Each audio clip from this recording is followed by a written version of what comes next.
Hey everybody, welcome back. Now we'll talk about services and ports. And this is a very important topic that I really need you to pay attention to because it will greatly help you understand the whole, let's say, client-server communication, which we're going to talk about more and more down the road. And not only that, but a lot of other things as well. So you really cannot go any further, neither into networking nor into security without understanding services and ports. Okay? Right. Now, if you remember some time ago, we talked about the OSI model, and we talked about how the OSI model is basically a logical representation of, let's say, everything that's happening on the back end when, for example, somebody is sending an email to someone else, right? Or when somebody is browsing the internet, or when somebody is writing to someone in Slack, for example, right? So the RSI model is basically a representation of all of this communication that's happening from the moment you start sending something, or let's say submitting something, or opening a web page, and so on and so forth,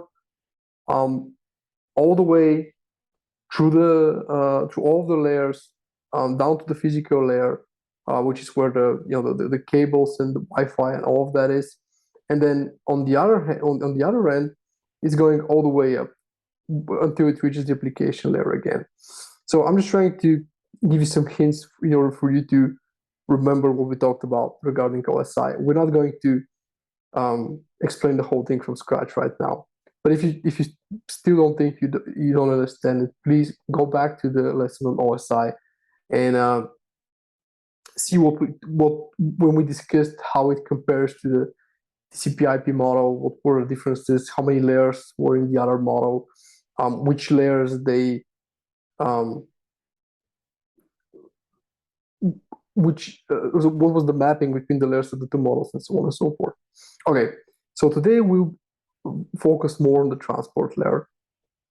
And if you remember, there were two big types of communication happening on the transport layer. One was TCP and the other one was UDP. And TCP was the more reliable one. It's the one where you have the so-called three-way handshake, where it's basically establishing a firm communication before actually starting to send the traffic over, right? And because of that, it was taking more time. It was slower but more reliable. Whereas on the other hand, you had UDP, which was it's more unreliable, right? But at the same time, it compensates with the fact that it's faster because of the fact that it doesn't have the three-way handshake and so on and so forth. So now, if you think about, let's say the communication that's happening when you're viewing a website. So you need to have a protocol on which all of this is happening. And this protocol in this case is called HTTP. And in order for you as a client to be able to establish a web session and to open a website, for example, in order for the server on the other end to know that this is what you want to do, you need to have that defined as a port. So you need to be talking on that port to the server in order for the server to give you the content that you want to work with.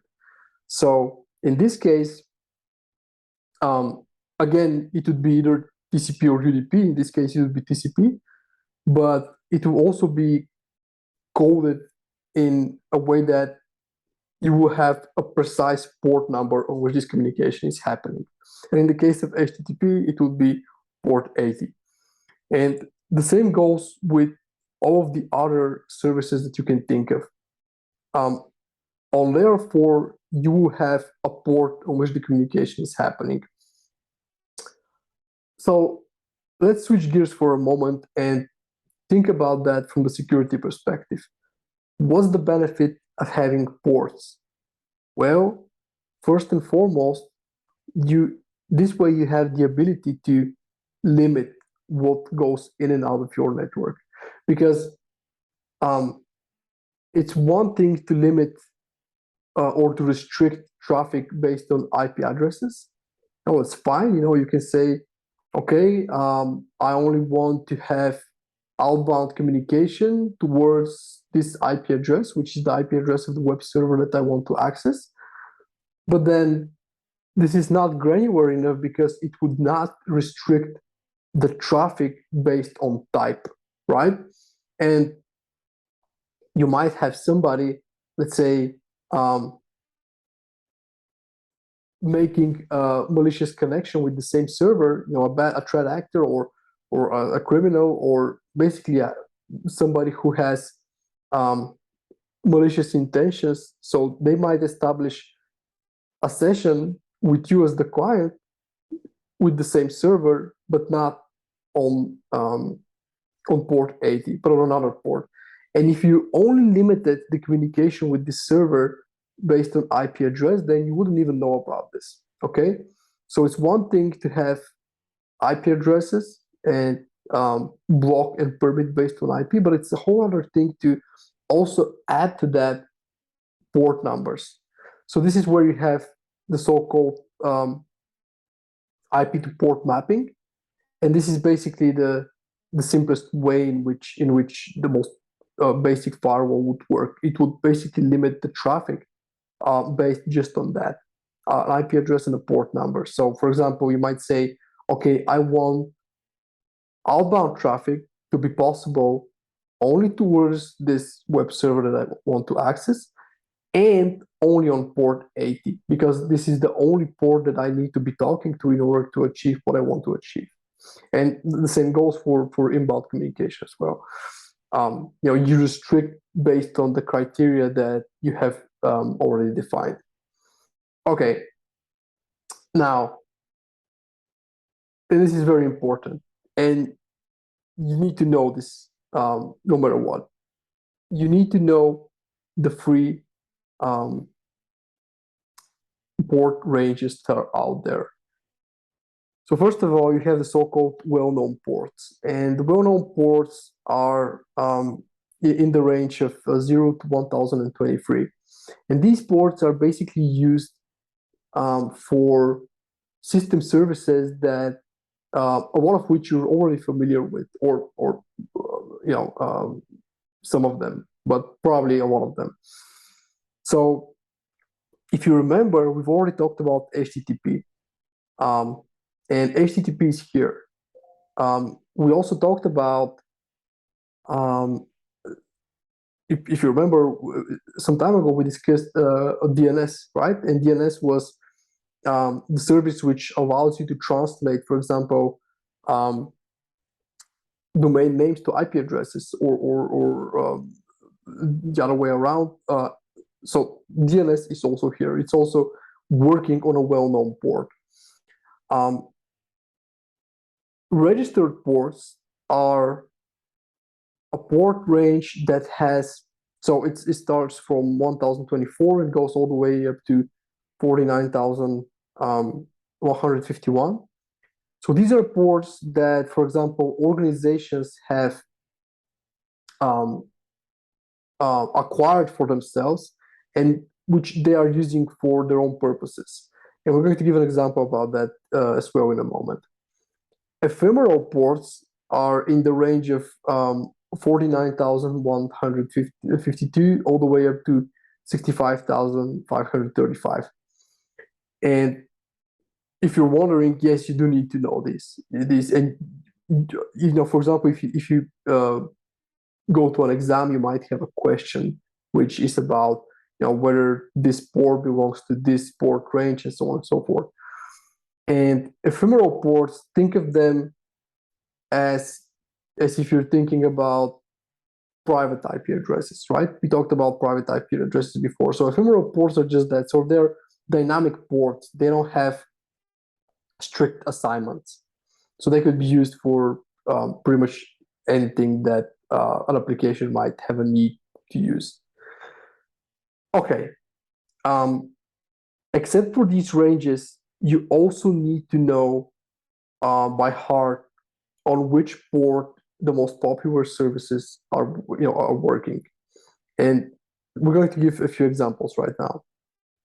So port 53, you need to know that this is DNS.